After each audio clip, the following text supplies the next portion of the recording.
na lang kamo makisuyo. Mas ito yung signage, oh. No parking, clamping zone, mabuhay lane. Nilang gisna, ang kinagisna nilang dati, pwede tayo magparada kung saan saan. Okay po. Sir, mabuhay ka. Mabuhay ka rin, God bless. Yes, salamat.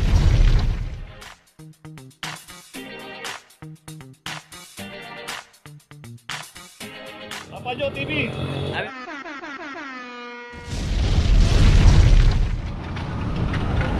Location natin Maceda, corner Simon at dito isang bios naman ang anak lang dito at wala ring driver.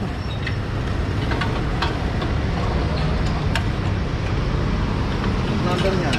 23 para sa isang bios.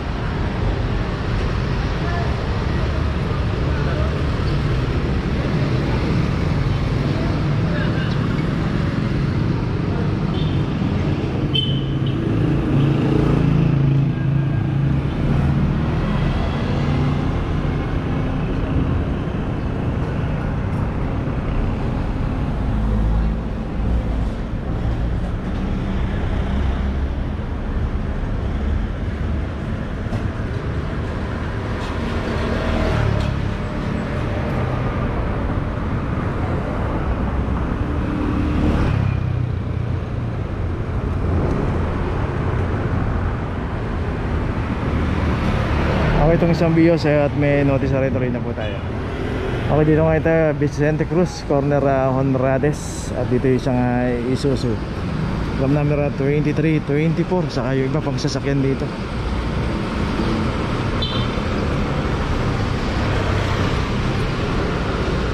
Dito isang Expander 2406 para sa Expander. So yung isang bios, ayun, si ma'am may driver, inalis na po yung pagkakaparada ron. Buti hindi niya naiwan, kundi kasama po sa mga aklam dyan.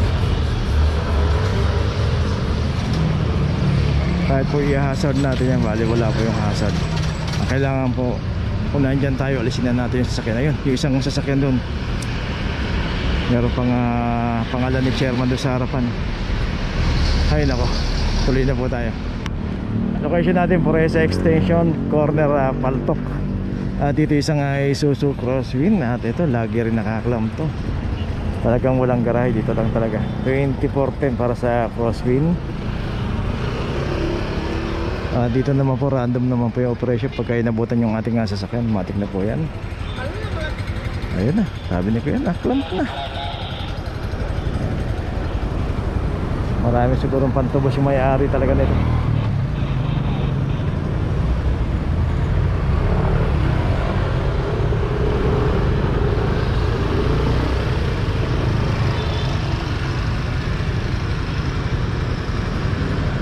Heard the maps. Heard that. Okay, ito may notice na. Dito pa rin tayo, Pureza Extension, corner Arevalo Street. Dito naman yung isang Ford Everest 2336 para sa Everest. Okay, yun yung delivery ng LPG rito. Delivery truck ng LPG, walang driver. Wala yung driver dito.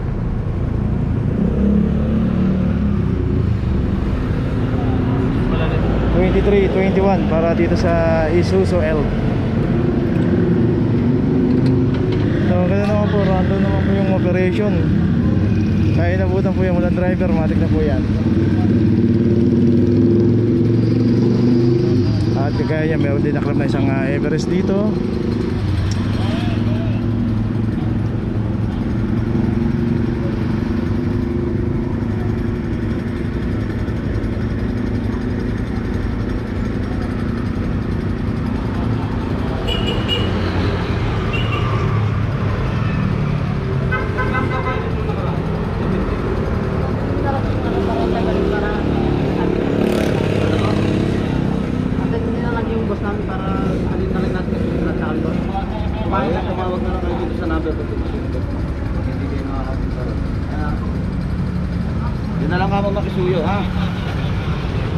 Okay, so yun, wala pa rin yung amo nila.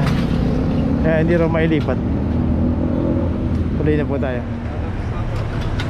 Okay, dito pa rin tayo sa Puresa Extension, corner ng Mithi, Mithi Street. Dito naman kita natin pagkakaparada ng truck ng yellow rito. So, talaga naman kantong-kanto.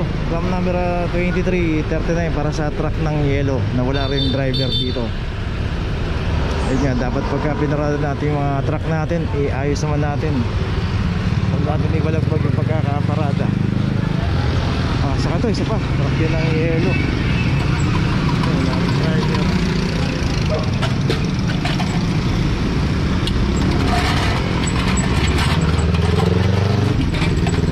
2340. Si kuya yung sa kanila yung truck ng LPG ron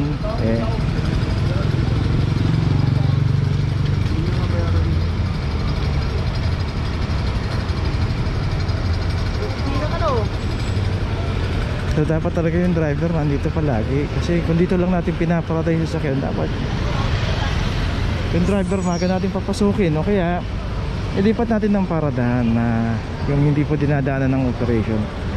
Dito nga lagi tayo nagpapaalala na alis po natin mga sasakyan natin sa mga dinadaanan ng operation, kaso hindi po nangyayari. Parang sinasadya pa rin na doon pa rin pumaparada. Ayun ako, tuloy na po tayo. Location natin G2 Street, corner Mindoro. At dito isang Nissan Navara Calibre. Dito may club na rin 2329. Nakadala-dala. Dito naman kasi sa sobrang haba nung Nissan Navara, yung kita natin yung likuran nito, umabot na ho dito yan. Ito yung bangketa, yung kulay-pula na yan. Yan. So huwag po tayong lalakpas dyan, dahil kita natin lakpas na siya rito. Kaya kasama sa nakrap to. Pero dito makita natin yung isang bios yan, may daan ng panahon. Ito halos sinakot na yung buo yan. Sakot na po yung buo niya. Dito naman nagbibigay naman po ng consideration pagka may nadadaanan pa yung tao. Okay, ito meron na rin notice yung Navara. Tuloy na po tayo. Ayan o, signage. No parking. No parking, clamping zone. Dalawang signages po yan. Tuloy na po tayo. Ayun pa isa. Ganito rin to. Sayang ito, sana pasok to kung pinarada niya ng paganito to, paganyan ng parada, pasok na sana tong isang Suzuki Ertiga. Kaso wala, umabot na naman dito 2444. At wala namang ibang nakaparada, bakante pa naman. Sana inayos muna yung pagparada nito. Ulitin po natin, pagka nakaayos naman po yan, hindi po basta-basta inuuli ng clamping operation yan. At kabi-kabilaan yung mga signages dito. May signages dito, meron signages dito. Yan, tagtad ng mga signages. So alam naman nila namin ang uhuli rito ng clamping. Pati yung mga nasa bangketa, hinuhuli ko yan. Iayos na po natin yung pagkakaparada hanggang malapad po yung bangketa, hanggang may property line pa na manatira. Sakupin po natin, wag po tayong lumakpas sa bangketa para hindi po tayo maklam.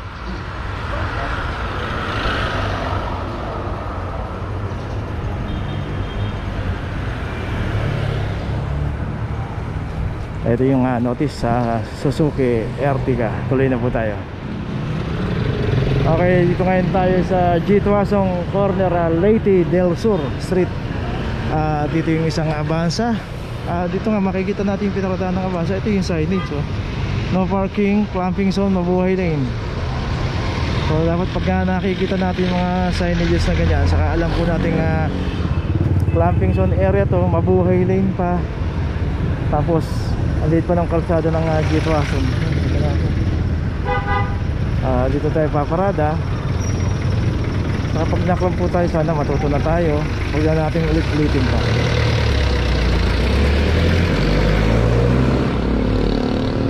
Ayan yung kanto na yan, Leyte del Sur na yan. Hindi po nagkaklam yung clamping yan, pero huwag lang tayong paparada ng street corner. Ayun, kung may kakilala tayo dyan, pwede tayong makiusap. Singit talaga natin yung sakyan natin dyan.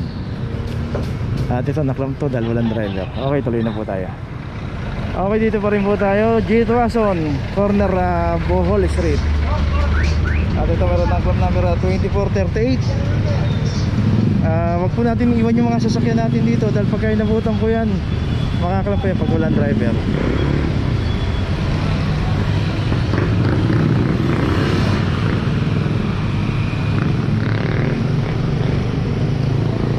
So wag po tayong magpakampante. Dito natin iniiwan yung ating mga sasakyan. Ang dami pong signages dito. Yan po yung signages na yan, nagbibigay po ng babalayan para malaman po natin kung pwede po marada rito o hindi. Ngayon kung babaliwalain po natin yan, nasa saya atin na po yan. Pero pagka inabutan po kayo ng clamp at naklam yung sakyan nyo na walang driver, matik na po yan. Pupuntahan nyo na po yan sa Manila City Hall at may kakulang penalty 900 pesos.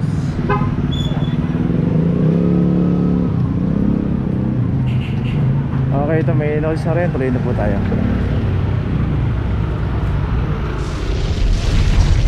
Dito na ngayon tayo sa opisina ng clamping sa impounding dito sa Central. Dito na po nagtatapos ang ating vlog. Maraming salamat po sa mga subscriber, sa mga viewers, sa mga napadaan po sa ating channel. Maraming salamat po sa mga suporta nyo. Sa mga hindi pa po nakakapag-subscribe, subscribe na po tayo mga kabayan. Maraming salamat po. Mabuhay!